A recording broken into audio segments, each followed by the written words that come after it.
Let's hope that we have something viable and workable.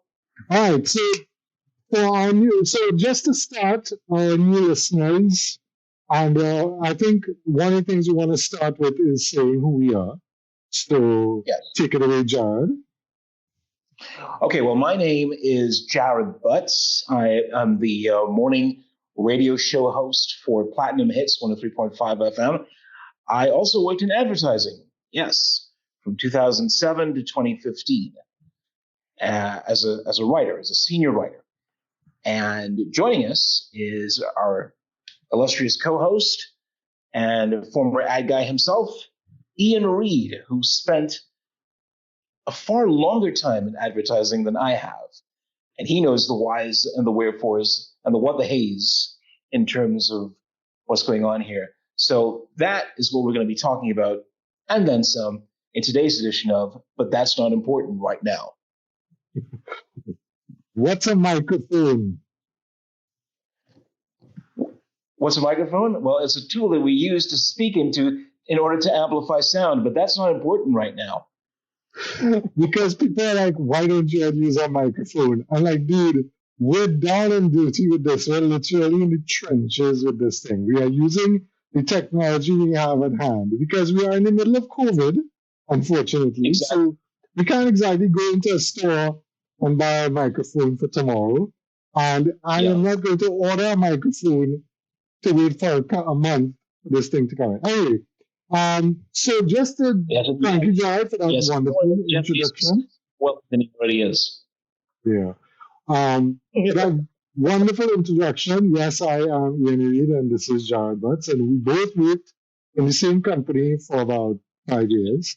So we want to thank those people who really gave us support before we published our first episode. And just to tell you, the first episode was well received. Our little teaser that we talked about burp was extremely well received. We I'll pull up the stats here just so that we could I'll tell you what's going on. Pull up the stats. Inquiring minds want to know. So now we host this on Anchor, which is part of the Spotify group. And that means it went automatically onto Spotify. And then it started streaming out to all these other services. But we just recently got onto Apple Podcasts because that has to go through an approval process. And as of yesterday, Apple approved it. So you can follow us on Spotify, Apple Podcasts, we're on Anchor, we're on all these other different things. So there's no excuse to be saying, well, that's not available in our territory. No, it's available everywhere. And eventually we're gonna start putting up on YouTube. When we get a couple episodes, I'll just put them onto YouTube. So we'll have a link to that. Also, one of the things that Anchor wants to do is Anchor wants us to do a little trailer. So when it's that maybe in a little while, let's record a trailer, like a 30-second. You know you're good at that, you know? But we have to decide what we want to say for the trailer. So maybe, if not today, maybe sometime later. The other thing that we want to do is we're going to start bringing people on to the show. And unfortunately, we're using WhatsApp. And I don't want to continue using WhatsApp. I want to try to segue over into Facebook Messenger, which case we could add people on and record Facebook Messenger. Or if we can do Zoom, we could do a Zoom call. Jared, do you know how to use Zoom? Are you okay with Zoom? Yeah. All right. So, yeah, I'm quite familiar with Zoom. Yeah, we did. In fact, we did a Zoom meeting not too long ago involving a particular individual who shall remain nameless because she was with her toddler. And what happened was the poor kid had an episode with his tummy, and he barfed on. I kid you not. He barfed on his mom, and then before long, he had set off a chain reaction. So So the guy next to me, the guy in the other square next to me, he was just about getting ready to lose his breakfast, and the guy above me was getting ready to lose his. And before long, I just had to take out an handkerchief and just inhale deeply. put some peppermint oil, to prevent the spread of the vomitus interruptus. So we had to be extremely prudent in that sense. But I'm quite familiar with the concept of Zoom. That we've done it before, and of course we've been able to iron out the kinks by and large in terms of that. But none so memorable as what happened last week. But that's another story for another time. Yeah. But that's not what's important right now. That's for sure. Yeah. To the stats, we have 80% of our listenership is from Trinidad and Tobago, of course. Those 80%. Okay. Those who are listening who happen to chance on our podcast, thank you, welcome. We are in a small, most southerly isle of the Caribbean, nowhere near Jamaica. We're not Jamaica. We're a small island. We're 7 miles off the coast of Venezuela. Yep. In case you're wondering. And we confuse everybody because everybody is like, why don't you speak Spanish if you're in Latin America? Are you kidding? Yeah. But that's not important right now. What's important is the little teaser we did got about 19 plays, but our long episode 1, the one we're calling the one with the reverb, that got 18 plays. So we got 22 unique listeners in the last 7 days, and we have 15 people who are following us on Anchor. At least that's what I understand these stats to be. So we'll look at these stats a little bit and try to figure them all out. But we've had some positive feedback. Mostly from people within the industry.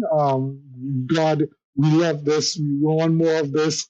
We wanted to know how long you were going to take before you did this. That's why I want to bring in guests, because the people who have a lot of stories to share. Yes. So one of the comments from somebody who is not in the industry, who's a dear friend of mine, Trisha. Hello, Trisha. You know you're listening to this. Trisha is writing a book. And Trisha is writing a book on local folklore, so I'm going to plug it a little bit. I can't remember the name of the book right offhand. So what kind of a friend are you? Yeah, I'm a terrible friend. Terrible. You could follow Trisha on Chichi333, and her book is called Tabanka and Other Stories. It's on Kindle. Yeah, it's a local. It's a local word. Yeah. For a breakup. Yeah. So Trisha is our unofficial sponsor for today. No, not really. Trisha. Yeah. But Trisha was like, why don't you all talk about the stag campaign? Let me read what she said. She said. She said, let's hear it. You need to do the new stag ad. And I'm like, no, I don't want to go there because it's a sticky, prickly subject. And then she says, the ad is reason not to drink stag. Now, for those of you who don't know what stag is one of our local beers. And you have to understand the nature of beer advertising in Trinidad is that the beer, 90% of the beer is owned by the same company, which is Caribou. So Stag is owned by Caribou, and Carib is owned by Caribou. And both of them are literally, the stag drinkers and the Carib drinkers always fight each other about which stag is the most manly. You know, if you drink Carib, you're a woman. If you drink stag, you're a woman. I don't understand. I don't understand. It's the same damn beer, you know? It's pretty much the same thing. If you're looking at stag, I mean, if you remember, for those who may not know, the original shape of stag, it was more squat, and it was broader, and it came out in a kind of livid green, so that if you wanted to get it had a distinct look, and therefore it was thought to be it was thought to have a more masculine look, which is why especially back in the early 2000s, what they did was they called it a man's beer, which is kind of weird because women would drink it anyway. Yeah. They didn't care. I mean, you had women stag drinkers who did not care that it was a man's beer. It didn't, but the campaign was extremely successful in terms of its visibility and the kind of potency that it had as well. So there's that. Carob was more of an everyman type of beer. That is to say, it could fit in just about any situation you care to name. It didn't matter if you were a laborer coming home from work or if you were a CEO. Carob was the go-to beer. But Stag was had a different kind of vibe to it. You were saying? Yeah, what I'm saying is that just so that people who don't know what it is, that the Stag beer, it was set apart from the Carob platform as being this kind of, I always remember it and I always think of it as being the man's beer. And there was a platform that they've been with for the last 20 years. I mean, there were periods of time where Carob didn't know what it was. I mean, Carob was this kind of beer that they were trying to advertise to the young humor. You know what humor is? Young, upwardly mobile people. And they lost their way. Carob lost their way for a long time. But Stag had always maintained this hardcore man kind of beer. Now, all of a sudden, and I don't know, I'm not too sure what possessed Stag, but Stag decided to go woke. They just went full hard, 100%. You, as Trisha said, she said it's the stag is now tasting worse for her because she's like, this is a campaign that Stag came out with is let me see if I could call it up. What is it that they were using? All right, so Stag is called a man's beer, right? That's right. If you go on Instagram, that's what they call the man's beer. That's pretty much established. Yes. Right, but all of a sudden they started doing this thing about, where is it? They started posting things about victim blaming and suiting women and it's all about treating women with respect. Now, okay, I have no issue with somebody, calling out men for doing shit. I'm sorry, for doing crap. Right? No problem. No problem. I think men need to be pulled up. I think some men need to be told, guys, you and I have both been in a position where we have been pulled up for our comments. So we understand it. We do. But at the same time, we're not a brand selling alcohol. So we need to distinguish between what a brand is and what a public statement is. My philosophy is, if you're a brand selling alcohol in the midst of whining and drinking and falling down and all these things associated with that kind of behavior, don't turn around and start saying, hey, be good to women. It's hypocritical. And the women seem to be more turned off, as my friend Trisha said, women seem to be more turned off by it than the men. Men seem to be don't care. We drink Carob. We just go and drink Carob. Yeah. It has a lot to do. I think, well, obviously it has a lot to do with the failure of intent. Because women who look at that, they're saying, oh, wait a minute, all of a sudden you're a man's man, and then you do a 180 degree turn, and you're telling us that now we have to exhibit, particular behaviors that are considered acceptable. and to stay away from behavior that is not acceptable. Is it then that we're saying that there's a disconnect, that for some reason the message is incongruous with what the unique selling proposition is behind the beer? I understand the intent behind it. Yeah. But is it that has it become so misplaced that people are beginning to see, potential consumers are beginning to see through it for what it is, and they're saying, well, wait a minute. I mean, what's this all about? I mean, is it? It's not exactly in keeping with the core values of Stag. Stag was about, you see, and that's another thing too. Stag is about having fun. It's about capturing the essence, the aspirations of Trini life. Yeah. Saying that, it's a Friday night, you want to lime, you want to hang out with somebody, you want to hang out with the guys, crack a few jokes, whatever, have some beer, and that's it. Yeah. And that's it. And now, again, I understand the need for corporate responsibility. I get that. I understand it. But I'm saying, is it in keeping with what you want to do, because of the reality of the situation is you are more concerned about selling your brand, about selling beer. Period. Yeah. Yeah, I think so. What do we do?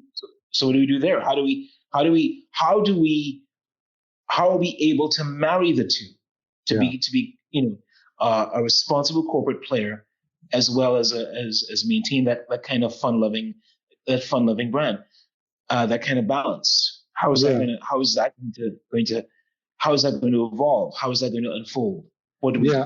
I think I am always of the opinion that brands should stay away from these kind of things, especially if your DNA of the brand has been this before. You do exactly what you said, a 180. Don't do the 180. It just seems disingenuous. But at the same time, I think a comment that was made when the video ad of the guy breaking the glass and all that. I mean, you see it on their Instagram feed. But when people started sharing it, some of the comments were made were, why doesn't Stag just stay away from advertising this and making it more of a PR situation? So instead of doing this ad with the shock value and man breaking bottle and all this kind of, trying to hit you over the head with the message, why don't you put the money where your mouth is and go and say, look, we are going to donate to halfway houses, or we're going to try to help people who have been suffering from domestic violence. We're going to do something tangible and talk about that in another forum. So on your Instagram feed, you could post, we're doing a live chat now with how men can respond to, being told that they're being misogynistic or whatever it is. I mean, there are ways of saying it. There are ways of doing it that will not make men feel that they're bad. And this is what I got initially from seeing this ad. It's like, you basically virtue signaling and shouting at me that I'm a bad person. Well, all right, I'm not going to drink your card anymore. I'm not going to drink your Stag anymore. I'm going to drink card. Yeah. But if I see that you're trying to engage me in a conversation about, the state of men, come from my level, why am I doing this? Why do I insist on doing it? I do it unconsciously. Maybe I should think about, how it feels for a woman or whatever it is. There are ways of doing it that does not involve smashing this into your face and grinding it into you and making you feel, a certain way. So it brings back in the conversation on a level, and this is a problem overall when it comes to social media. Social media is you want people to take your ideas seriously. So you shout them down, you use your all caps, and you insult them, and you say, you're this, that, and the other, and you're Nazy or whatever it is. Apparently you can't even see that word anymore on social media. You would get no, you can't. It'd be If you use that word on Facebook, you get banned for like 7 days or whatever. You can't even use it. And again, that's a whole other long discussion about regulation of what people say. But you can't beat people over the head to try to get their point of view, to get people to get to your point of view. You have to try to, win them over. And I mean, I don't want to go back into talk about COVID, but this is one of the things that was said in recently about the whole government's position about masking up and social distancing. The buffing and the screaming at and telling people that has worked. Yeah, that has worked for a little bit, but now it's getting tiresome. So you need to change your strategy. And this is why it's important when people come to me and they say, oh, this thing is not working and nobody's buying my product or whatever, you have to change your strategy. You cannot just continue doing what you were doing 3-4 weeks ago. Things have moved, things have changed. You gotta keep up with the game. If somebody is no longer buying your product, you need to sit down and think about why is it? And you need to honestly be self-critical and say, look, I need to change what I need to do, which is coming back to the STAR campaign. It's important for men to understand that what they do is it could be seen or is seen as being hurtful and harmful. So change the way you do things, and you won't be done by shouting and screaming at them. So that's what I have to say. I did not want this to become a serious discussion, but I wanted to address it. And people could, we should have put a disclaimer first. We could skip ahead and skip forward to something a little more lighthearted. I think we could get. I don't know if this reminds you of anything that you remember. Oh boy.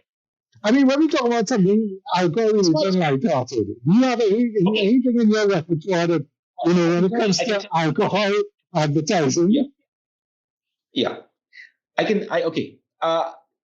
This might be a bit of a stretch. But you remember the New Coke campaign of the 1980s? Of course. I remember reading about it in Time. Oh, right. Okay. Time. What is Time? It's a magazine that that used to have important stories, but that's not important right now. Now it's just about and celebrities and Nouvelle Belgian restaurants. No, I'm just kidding. But back in the 1980s, the thing about it is sales for Coca-Cola, were becoming, to use a pun, in the soft drink industry, flat.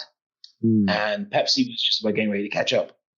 And what they did was they decided, look, we need to change the formula because we really don't want to lose ground to Pepsi. We don't want to be irrelevant. And Coca-Cola was in danger of becoming such. So they came up with a formula called New Coke back in 1985.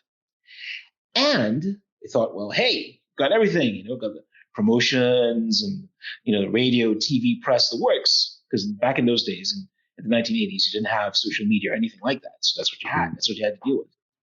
And then when people started tasting it, the reaction was swift. They said, wait a minute. This doesn't taste like regular Coca-Cola. This tastes more like Pepsi. I don't like this. I hate this. And then all of a sudden, the higher-ups at Coca-Cola said, hey, you want to know what? Hey, you want to know something? We got religion. We're going to change this. We're going to change it, and we're going to call it Coca-Cola Classic. And they very quietly did away with the new Coke formula and went back to the Coca-Cola Classic. And then the sales started zooming right back up. So whether they realized it or not, they had inadvertently created a campaign that took them to the brink of being irrelevant at worst, or at best being bumped into second place by Pepsi. But what they did also is that they were able to pull back at the very last minute, realize their mistake, and then Coca-Cola became more popular. I've never seen anything like that ever happen in Trinidad, where we can say, we can take a product, take it to the brink, see what's going to happen. The closest I could think of is remember the campaign that came out when CRIX wanted to do away with the tin, and there was a huge hue and cry about it. Mm-hmm. Because for those who don't know, CRIX is a kind of a cracker that we consume on a regular basis in Trinidad and Tobago. It is like one of the one of the staples that we use. It's like there's a reason why we call it vital supplies, because we use it with just about anything edible that you can think of, with the exception of quinoa, but that's another story. But yeah, where they say you put it on CRIX now? Doubles, chickpeas, and rice. No, I've never been. And doubles is another thing, but no, I mean, you see that's just it. You've got to be not just familiar with the brand, but you also got to be familiar with the people who are consuming the brand, and you have to ask yourself: is it something that that what we're doing here is that something that people will respond to? Do we have? I mean, that's a reason why focus groups exist in the first place. And I would like to think that somehow, you had enough people, you had enough consumers of the product of the beer to look at it and say, well, okay, what do you think about this? Where do you think we should be going with this? How do you think we should address this? It's like what you said earlier, Ian. You don't need to take a stick and beat them over the head with it and tell them, hey, guys, what you guys are doing, that's wrong. That's unacceptable. It is unacceptable. They know it's unacceptable. But find a way to not be so quote unquote woke, because you get too woke, you're gonna end up fast asleep, and you've lost the intent of what it is that you intend to do. Yeah. And that happens way too often. I think for for a very long time, we tend to misread what it is. We're more concerned about what the client wants, but we're never concerned about what it is, the consumer wants. Mm-hmm. Mm-hmm. So I think to answer your question in a nutshell is that we've got to be so careful about. We understand the tenor of the times. We understand the times change and the tastes change. But the important thing to remember is there are certain things that have to remain the same, because that gives us a sense of comfort, that gives us a sense of familiarity, that gives us a kind of belonging. Yeah. And we don't want to just get up one morning and find out, what the hell did you do with my Coke? Yeah. How did you change that? How dare you take, my tin of CRIX and do away with it completely? Yeah. That is something like I'm not keen on that. Yeah. There's a reason why you look at, you want to talk about particular brands of alcohol. There's a reason why the Heineken bottle has remained unchanged for the most part since 1873, because of familiarity. You don't want to necessarily change that. You can probably change the messaging and so on, and in ways that are relevant and they're acceptable and are palatable to the consumer out there. But you don't change that, and you don't take a brand that you would normally associate with something that is fun-loving and freewheeling as Stag. Stag is supposed to be the bear of the common man. I can remember when back in the 80s Stag was known as the recession fighter. Mm-hmm. And in those days, I think a bottle of beer was somewhere in the neighborhood of about $3 to $4, believe it or not. Yeah, I want to give a shout out to Mr. Dennis Ramby, because I think he was one of the more instrumental. Dennis is now the owner of Pepper Advertising. He was amazing. So Dennis is uniquely positioned to know. I think one of these days we should bring Dennis in on a conversation. We should. We should. I'm trying to think of. So the funny part of alcohol advertising in Trinidad is not necessarily the virtue signaling. I think one of the things that I noticed in 20 years while working at the agency was the ability for local manufacturers, specifically for alcohol, specifically for bread. We know who that is. And then CRIX is the other one, where at one point it was a mad dash to innovate everything. So we were in a situation of, and I want to go back to focus groups, because focus groups, I always say that Steve Jobs from Apple said they don't use focus groups because they're a waste of time. And I completely totally agree. Now, it's one thing to listen to your customers and get feedback, no problem.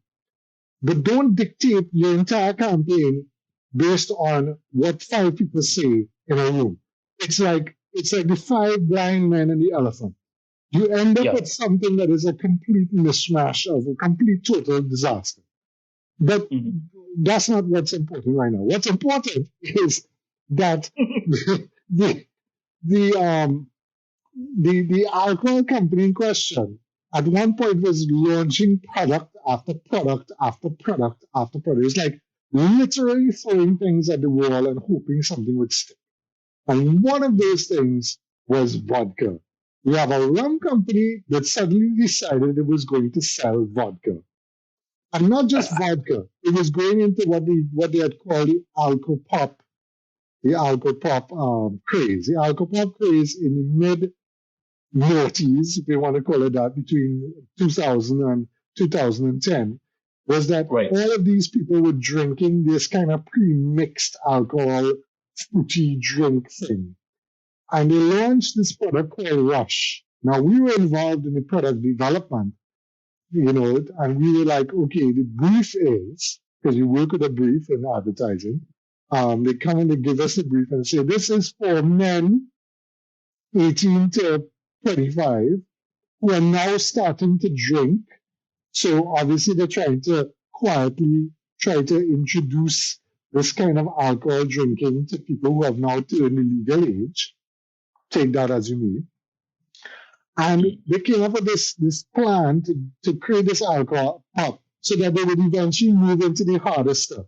Yes, we could talk about the morality of this later. The idea is that they're hoping that they would eventually, and it worked. It worked in a way because by 2007, 2010, what had happened was a product like Punishum, which had been drunk by a certain sector of the society, was suddenly started to be drunk by these guys in the West of a certain income group, of a certain racial standing. And they're like, what did happen? When did drinking this stuff, which is something you clean radiators with, suddenly become the hip thing to drink? And it really was a progression of having this fruity kind of drink, kind of get people introduced to the harder stuff kind of thing. Whether it worked or not is up for debate, but that was the plan. So they decided they would call this alcopop thing called Rush, which is basically I can't remember if it was rum. Was it rum or vodka? I think it was vodka. Could have been. I think rum. It had a more of a rum-like feel to it, but I could be wrong. So Rush was targeted to the men 80 to 25, and suddenly they came up with this packaging which was all fruity looking and blue and green, and it was all. If anybody who remembers Rush, I don't even know if they have pictures of that anymore. It was like, what no man is going to drink. There's no way a man is going to be caught dead drinking this. But the women loved it. So I don't know where the disconnect happened between, at least it was communicated, at least I remember that it was targeted to men. I could be wrong. But when I looked at this thing, I'm like, no man is drinking. No, that is Batty Man thing. To use oh my goodness. That Batty Man thing. I'm like, all right, well, okay, all right, as long as it's selling, cool, we're going to be drinking or whatever. But then quietly, as you rightly said, Coke, they quietly just discontinued it. Yeah. And it was just a case of, then they said, okay, we kind of effed up with Rush. We're going to create something called Excess, which is a whole other long story. So we have product after product after product coming out from this company, and nothing is sticking. But what did stick was blue vodka. Blue vodka was launched at the same time as XS, which is a kind of alcohol vodka mix, premix kind of thing. Right. And the same Okay. vodka that was in XS was the vodka that they're selling in blue vodka. And the blue vodka is still being sold. And it is a stuff that you clean your radiator with kind of vodka. It ain't no nice smooth vodka. But then what is a nice smooth vodka? I mean, really, Yeah. vodka is vodka, right? Yeah, the kind of rips your chest hair off. Got it. Yeah. I have a doctor friend who explained to me the different ways alcohol affects you. And he said, Ian, if you're going to drink scotch, right? Because scotch gets absorbed into the bloodstream. He said, but good scotch, don't go and drink no shit. Sorry, no crap, scotch, right? You drink the good scotch. You say, if a man offers vodka, right? Just remember that by the fourth drink of vodka, you haven't felt anything because vodka gets stored in the pancreas. And then it hits you like a hard ton of bricks. So always, you say, I always advise women, and if you're coming back to being responsible, right? Women fail to remember. This is why some women, you say, get very, very drunk off of vodka because they don't know it's not hitting them. So they keep drinking it and not hitting them until wham, it just gets sprayed out into your bloodstream and then you die, and then you just collapse. Yeah. Right? Yeah. Rum, you say, rum is an in-between. You get the head from rum, but it's a slow sort of build. It's a slow sort of build. Buzz. And then you say, but rum will give you the hangover. Rum will give you the hangover. And you say, white rum, the worst of all. Because, white rum. Anyway, we don't want to go into all of these details. I'm not an alcohol, expert whatsoever. Alcohol experts, and we're not even going to try to we're not going to pretend to be experts on it. So, but the thing about product development and trade out at one point was we had companies that were trying a lot of different things, and that's all right, that's okay. But it became a joke that they were killing products. They would develop a product and kill a product. Develop a product, kill a product. And we had a company. Yeah. And that's the thing, eh? I mean, the thing about it is we were so impatient. We're not even going to give a product a chance to germinate among the hearts and minds of people who want to use it. We figured that, look, if we came up with something that, okay, initially it would not have that much of an impact. We figured, okay, well, it hasn't worked out. It hasn't worked out the way we wanted it to. The hell with it. Let's try something else. And if that product doesn't work, and if that doesn't snowball to the effect that it doesn't have the desired effect, we say pretty much the same thing. Okay, the hell with that. Let's try something else. Yeah. And it's a shame because potentially, and again, this is not necessarily our fault. When we worked in the ad industry, it wasn't necessarily our fault. But we try to make the thing as attractive and as sexy as possible. Yeah. And for some reason it just wouldn't fly. Now let's see if we could shift gears a bit from alcohol to snacks. Because as well as I do, we worked in a campaign for a particular snack brand.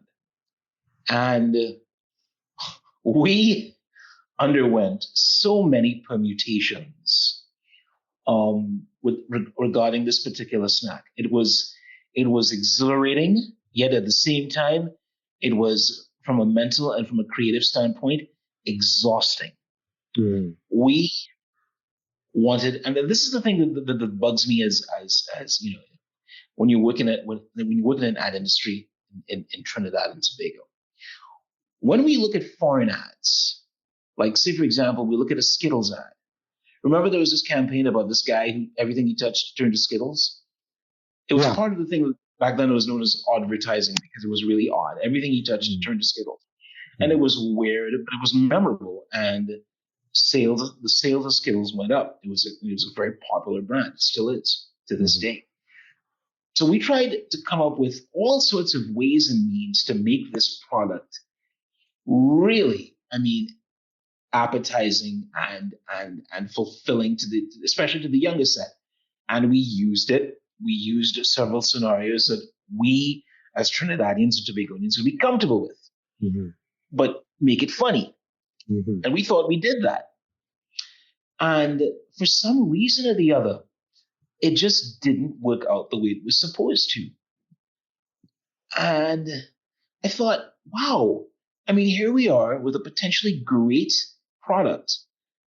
It's still a great product on its own, but we're not really, when we haven't been given the latitude to just say, hey, let's just go all out and make and just convince the client this is it. This is going to be the gold standard at which we're going to be measured in terms of coming up with advertising for snacks. And they just wanted to stick to the basics. They just wanted to see how crunchy it was or how tasty it was. But we wanted to take it a step further. And there was a lot of back and forthing until one day there was an account executive who sadly is no longer with us. But she really hit the nail on the head when she said, you know what? It's just blanking corn curls. I heard that in your voice. I heard that in your voice. It's just blanking corn curls. We are not trying to reinvent the wheel. We are not trying to come up with a new I'm making the sign of the cross now and paying to out saying, so sorry. No, I'm sure that wherever she is, she'll understand. But that is how exasperating it was in those days, because we came up with what I thought were potentially damn good campaigns. But that was because I remember what the brief was. The brief was they were trying to get 12-year-olds, 13-year-olds, more of the teens to eat this stuff. And that was the action. So when we came back to them, we said, look, these guys are on the internet. They're looking at all this viral video stuff and all this kind of weird, all this kind of weird crap. And we engaged Josh Bojan and his guys. Hey, Josh, hope you're listening. And Josh and them came up with we told them just go away because they were the age group. They just go away and come back with some weird stuff. And they came back with some weird stuff. It's still on YouTube. If you go and search, I think it was Taylor Swift. What was the Taylor Swift song? We are never ever getting back together. We're never getting back together again. It was just weird. And people were responding to it. But you see, the problem is that it was funny. But the problem is that, and I remember a funny story. After the dust had settled, the person who was given most of the feedback, the quote unquote feedback from the client side, apparently he was very, very, very religious. He was what we call, is it okay to say small church? Is that an okay way of saying it? I don't know if that's... No, I think it's better if you said Bible thumper or something like that. A Bible thumper. Yeah, well, he didn't live it. He didn't. Yeah, I didn't know this. You didn't get it. But in the presentation, we had a picture, which is basically a meme of, in those days, memes had just started coming out. It started, memes were there back then. Yeah. Right? Meme. I've always said all the different versions of it. Hi, Asma. I know you're laughing at this. Meme. Yes, Asma. So, we presented on a slide Beaker from the Muppets, And Beaker is Right. associated with total destruction. He's always blowing up something. Destruction, anarchy. Yeah. Yeah, Bunsen is always doing something to Beaker. But Beaker is always, Yeah. always the center of some sort of explosion or something. So there's a picture of Beaker on a black background, and we have, because he's orange, because the product is orange, we use Beaker. And we put on top of it, I am the Alpha and the Omega.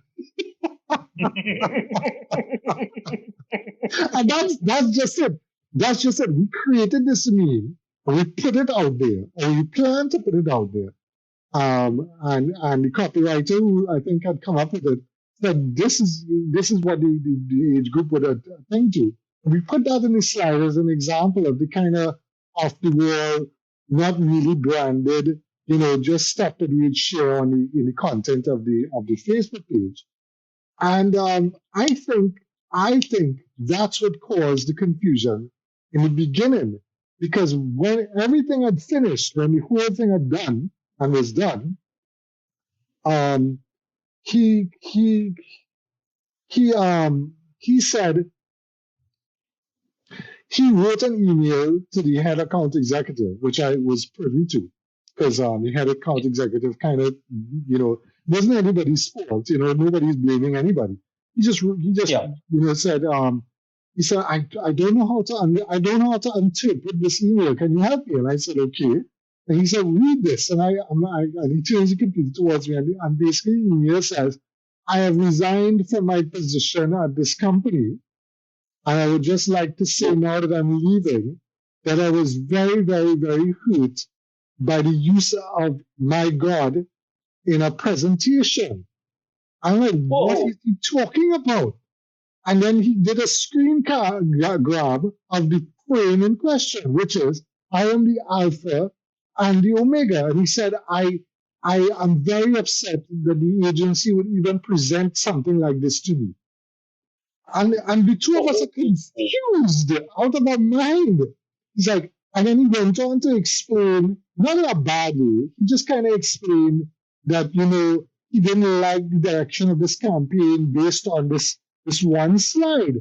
And these are how some clients work. They do not look at the campaign as coming from, this is what the market is looking at. It's coming from, this is my personal feeling that I don't like this because it's what's the word? Would you say offensive? It's offensive to me. But you're not the target. You're a 50-year-old man. You're a 40-year-old man. You see? So I always explain to small and medium businesses who are starting up, who don't know anything about marketing. I keep telling them, this is a famous statement that advertisers always use. It's not for you. You are selling it, but it's not. You got to divorce yourself from your product. You got to tell yourself, look, the people who buy this, I may not buy myself. That's kind of extreme. That's not really what I mean, but get the idea that I may be a vegetarian, but I am selling KFC. You following? I can't go around saying, look, I need to push vegetarian sandwiches because personally, I think, that. So when he comes back and he says, I am very deeply hurt by the way the agency treated me. And I'm saying, what is this? What is this? That's it. I mean, and it wasn't, okay. I mean, you can argue that what you wanted to do, what we wanted to do, it could be seen as irreverent. And I could say, okay, I can understand that, but with you to take it a step further and just accuse us of outright blasphemy, I mean, is laughable. It's funny. It's funny. It's funny as hell. It's funny as hell. There's nothing. I don't know where. Well, I had meetings with this guy, and I got the impression that he was very reserved. Don't get me wrong, very reserved. Not the kind of client who is overly excitable. He was very calm. He was very, on the ball. He knew what he was about. But I think he let his personal feelings. I have no idea if there was more to it in the sense of what was going on in the company at the time. What was happening. You don't know what else was going on behind the scenes. You just interface with what you see. And I've never got the impression that he was ever so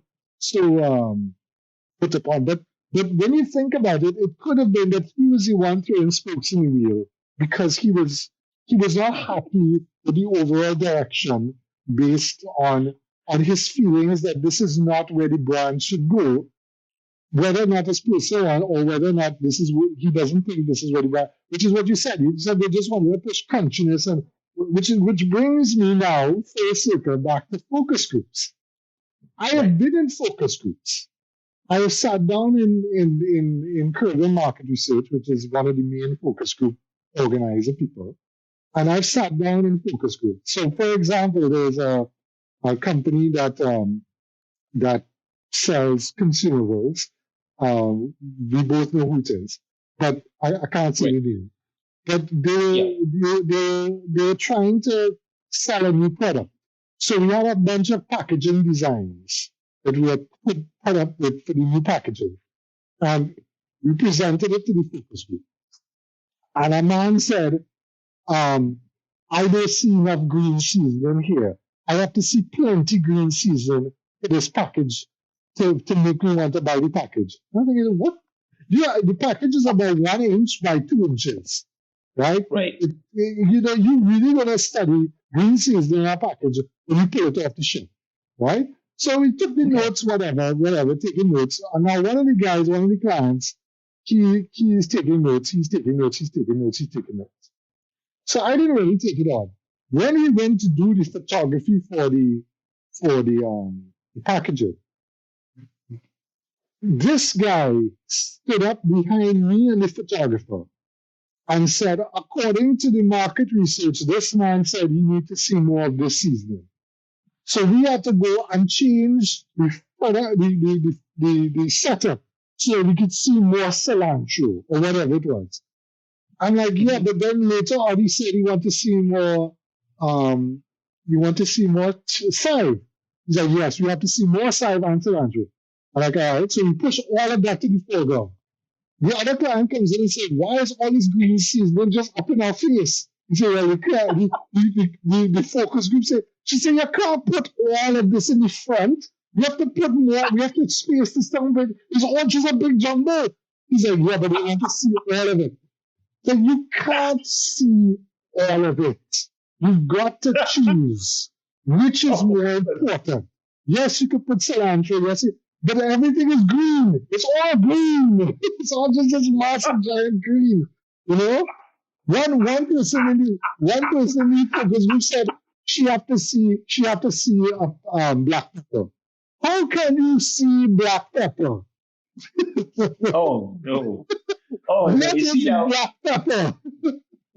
this is where everything just descends into a kind of madness. Yeah. And Overthinking.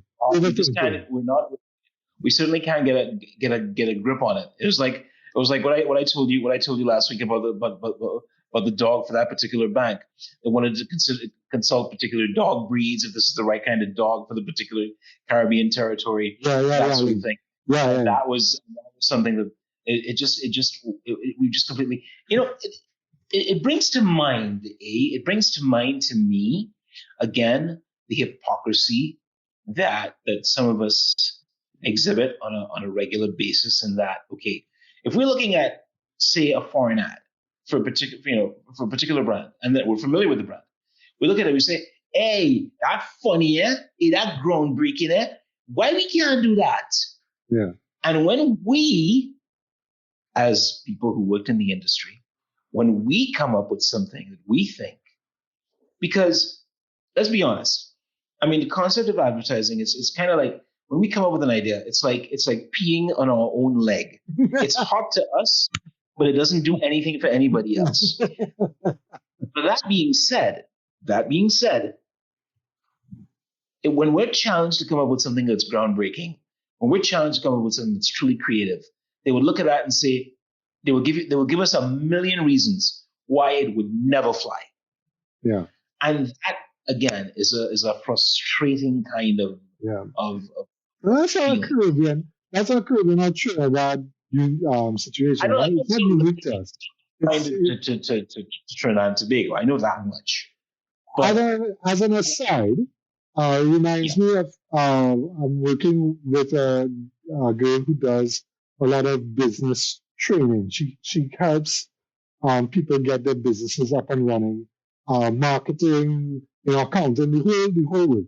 And we were having this discussion about marketing because I help out with her own marketing. And she said, I saw Mad Men and I didn't like it. I said, you didn't like Mad Men? Why didn't you like Mad Men? She's like, I just didn't understand it. She said, that couldn't be real. I'm like, oh, you don't think it's real? You don't think it's real? She said, yeah, that scene. I don't know, Jarrod, you've never seen Mad Men. I've never seen. It is to my everlasting shame. You should look at it. I'm not going to come down with you. I'm not going to come down with you. You should look at it. But you could get some of the clips on YouTube. But the clip in question is that there's a Christmas party in the ad agency. Now we're talking about crazy how crazy things are. So when you talk about that ideas, we can't always shoot down ideas and so on and so on. It's because it's not a unique thing to the Caribbean. It happens all over. And this particular story is obviously made up, but the concept behind it is this is universal, the madness that goes on in an agency. And we've been there because in this scene, they're having this Christmas party and they're celebrating. They just won this lawnmower account. And the lawnmowers, the lawnmowers you drive, right? Right. So the client appears at the company with one of these riding mowers. And the account executives proceed to ride the riding mower all around the agency, like, the bullpen area, this open plant, kind of thing. They kind of, because, this is in the 60s, there's no cubicles in those days, it's just desks. They're driving around, having a grand old time, everybody's screaming, shouting, whatever. And the client brings the new junior account executives in, and they're having a drink and standing up. And one of the account executives rolls over the guy's foot and cuts it off with the lawnmower. Oh, yeah. And they just got the account. My God. So my friend is saying, this is impossible. Those things don't happen. I'm like, trust me, I would not put it past. Do you remember? I'm so glad you brought up Mad Men, though. You remember there was a book called E? Mm-hmm. Now, somebody still has my ebook, and I'm very upset, and I want it back. That person knows who they are. They've taken my books and they've lost them. Not me, Jarrod. I hope the person's listening. I want back my ebook. Yes, go on. Yes. He's wonderful. But E, if you ever get a chance, please read that book. I think what happened in E, I think it's pretty much accurate. I think it's far more accurate, actually, than what happened in Mad Men. The kind of shenanigans that would take place. It's extremely funny, yet at the same time very realistic. Yeah, because we have lived through some of those things. I mean, I can't remember anything physical ever happening in the office. I do remember what was it? I do remember fights, not physical fights. I do remember screaming fights. Yeah. And shouting matches, yeah. And shouting matches between clients and the agency people. I mean, I do remember that. I remember, heated discussions and so on. I mean, it happens. I mean, you're dealing with creative people bouncing up against people who think in numbers.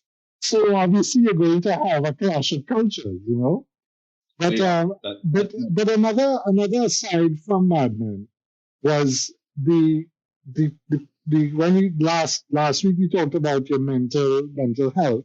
One of the things that's why you should watch it, because one of the writers he had a nervous breakdown, And he was thinking that the computers, because they had just brought computers into the office for the first time, he thought they were talking to him and telling him what to do. And I have had experience with people in ad agencies who have gone through mental breakdowns. They have had mental breakdowns, and I see it happen. They've literally folded up into a fetal position and you just cannot function anymore. And it is a stress that people put on, get put on, and it's still happening today, So, Yeah. you have to protect your mental health. And actually, Stefan, one of the comments, Stefan Das had a comment. Hey, Stefan Das had a comment where we should talk more about how to survive in the ad industry, or how to how to protect ourselves, or not protect ourselves, but be more a little more positive on how to solve a problem rather than just bitch about a problem.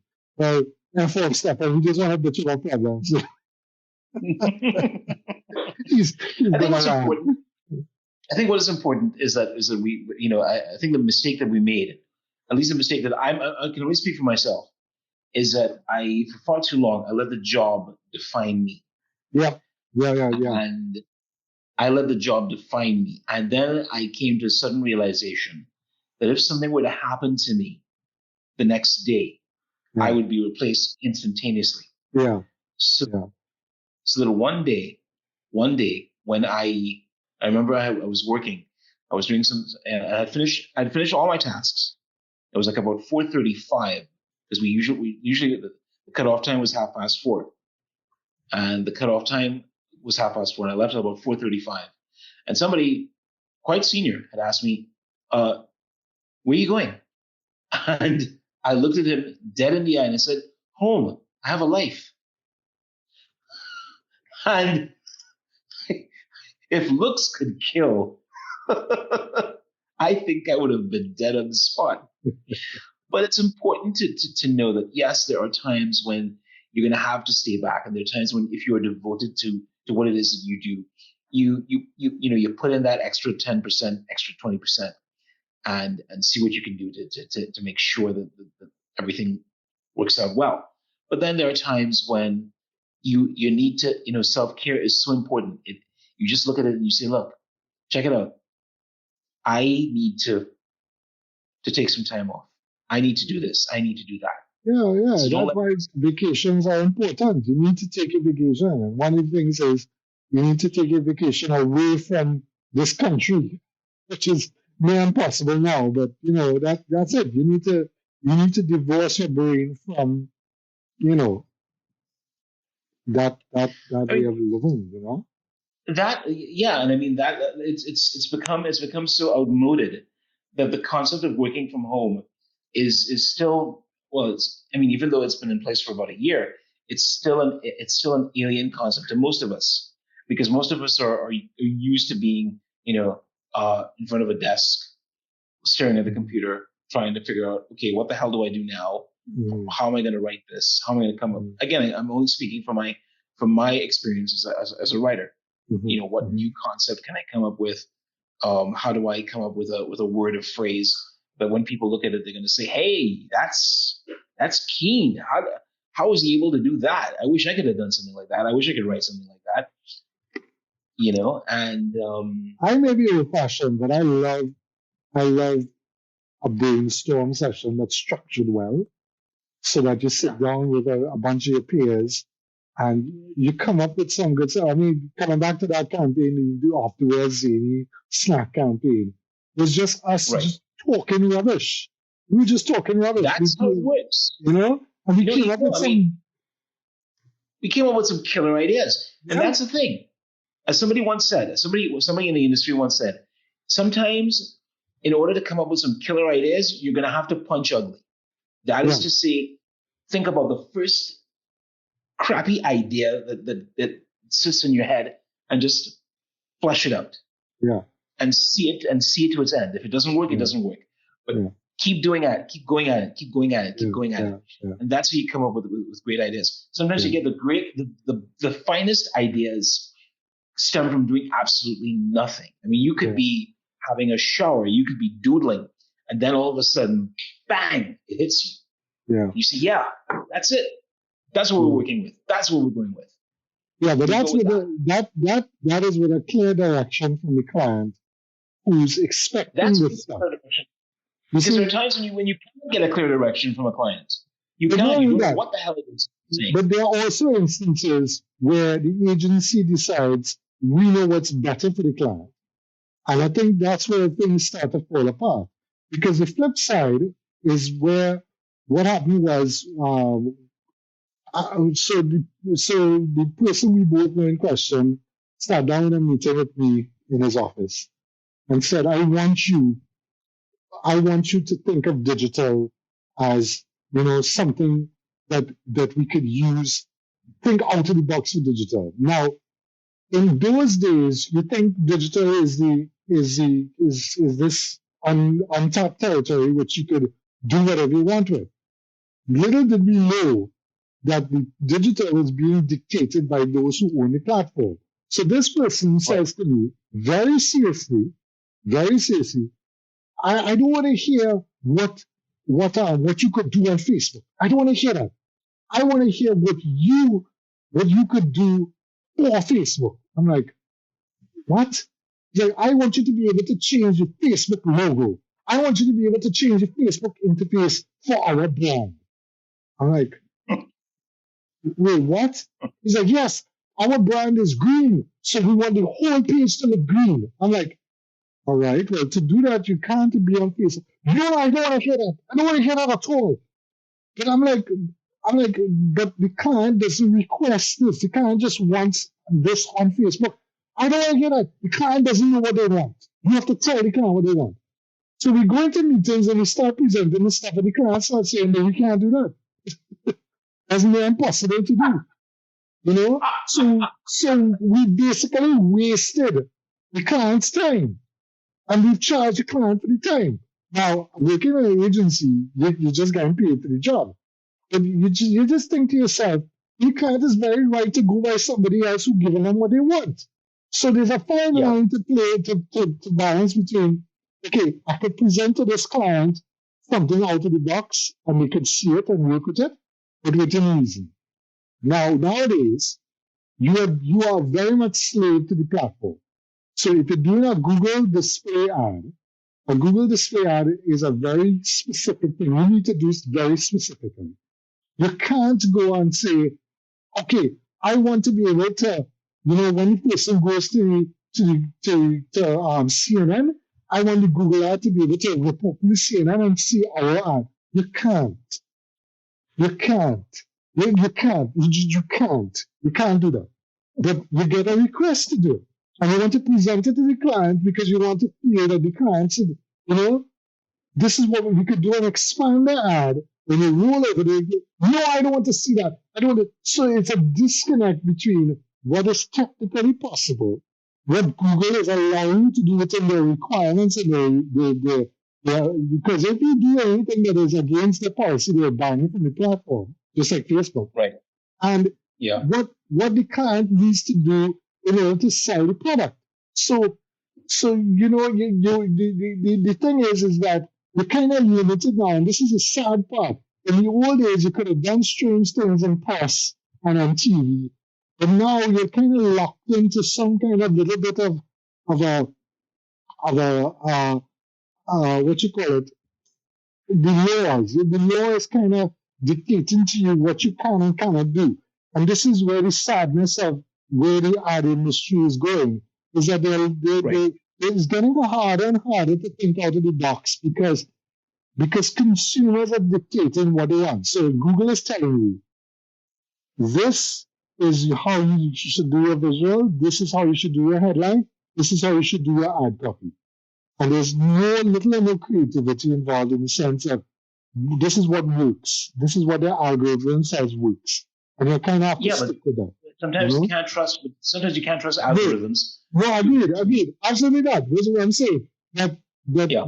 that you could still be, that you're confined now to 25 character, 35 character. You're now even more, challenged to be, to be, to be impactful. You see? And Yeah. it takes a relearning. It takes a relearning. You're not in the same space anymore. You're in an entirely different country now. You gotta be with the people's rules and a little bit. Anyway, we don't want to go too much into that. And we've gone very long. We've gone a little bit longer than we've been usually.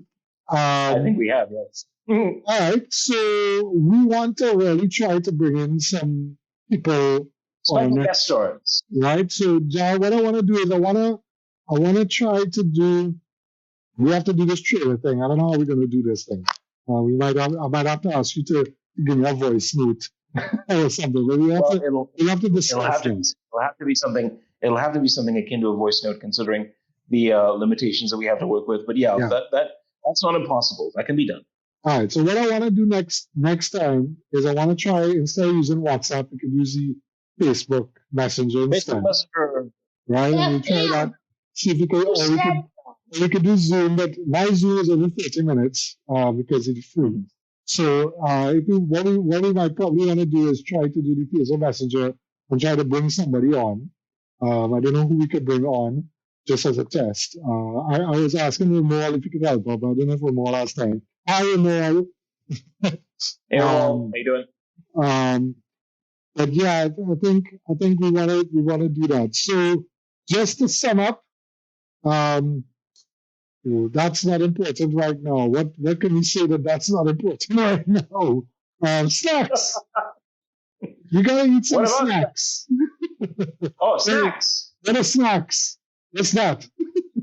Sex and snacks? Woo! That's a pretty kinky topic there, Ian. I'm not quite familiar with. I'm familiar with the snacking part, but not the sex part. What is this sex that you speak of? I don't know. Go and take a course, please. Also, we got a comment from the last show that next time don't talk about that anymore and why you in the bathroom. The comment was, why is Jarrod in his bathroom? Jarrod, where are you in? Oh, well, actually, I am not I'm not saying anything in the bathroom. I'm just in a rather enclosed space right about now. And let's just say that the sound levels are down to a minimum. Fortunately, if I were broadcasting from somewhere else, you'd be hearing the incessant crowing of roosters, aka cocks. Oh. So yes. Oh, okay. But you don't have, just so they answer the question, somebody asked, why can't you just use the studio? No, we're not asking you to use the studio. And the studio is in use anyway. We're not using the studio. The studio is not. No, we're not. We're definitely not using the studio. That much we can tell you. All right. So everybody, listen to Jarrod's radio program in the mornings. You still have the radio program at night again, do you? No, you don't. No, because of the state of emergency restrictions put in place because of the few hours and stuff like that. We don't have the Saturday night show anymore, but we do have the morning show. Still on the Platinum Morning Show from 6 to 9 a.m. on 103.5 FM. You can always listen out for me or not. We play music. I play the fool. Normally it works. So that's pretty much my spiel. Morning show? What's that? A show? Why, it's where we have nothing but music and selected commentary. But that's not important right now. All right, guys, thank you for listening. Please send us some feedback. You could message me on Facebook. You could drop me a note. You could also find Jarrod on Twitter. What's your Twitter handle again? My Twitter handle is Jarrod Butts, one word. Right. Follow me and I'll follow you. Right. So just send them a note on Twitter and give us some suggestions. We'd love to hear. We want to get some more stories. Right. So if you want to relate a story to us, definitely send it. I'll also post it up. We're looking for stories. Yeah. There we go. All right, Jarrod, have a good day. Thanks a lot. You too, man. Thanks, guys. Appreciate it.